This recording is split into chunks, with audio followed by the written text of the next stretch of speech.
Just ঘুম থেকে উঠলাম, এখানে মাকলা বাজার একটু কম হয় রাত সন্ধ্যের দিকে, তো গিয়েছিলাম সবজিরও নিয়ে এসেছি, মাছও নিয়ে এসেছি। মাছ অনেক সস্তা পেয়েছি, অনেকগুলোই মাছ নিয়ে চলে এসেছি। আর ফ্রিজে আছে ল্যাঠা মাছ, পাড়ায় এসেছিলো ল্যাঠা মাছ নিয়েছি। তো দাঁড়াও, এক গামলা প্যাকেটে ভর্তি, ডিপ ফ্রিজে ছিল, 3:30 4টের সময় বার করে বাইরে রেখে দিয়েছি, নাহলে তো বরফ হয়ে যাবে, ধুতে পারবো না, তো ধোবো। ও এখানে আছে বাটা মাছ, এই যে এটাতে, এই প্যাকেটে ছিল কাটা পোনা, তো এখনও বরফ হয়ে আছে, দেখো বরফ এখনও ছাড়েনি। এইটাতে আছে,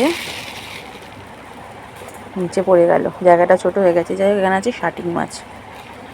এই যে আমার মেয়ে আবার শাটিং মাছ খেতে খুব ভালোবাসে, তাও চারা ফাড়া খেতে চায় না। এই যে শাটিং মাছগুলো খুব ফ্রেশ ছিল। তো এই হয়েছে আজকের মাছ। আর এখানে আছে, বললাম দিয়ে দাও, এই যে মাছের তেল দিয়ে দিয়েছে। আর এই যে ল্যাটা মাছটা বার করে ফেলেছি, ভেতরে পুঁটি মাছ আছে, দাঁড়াও দেখি।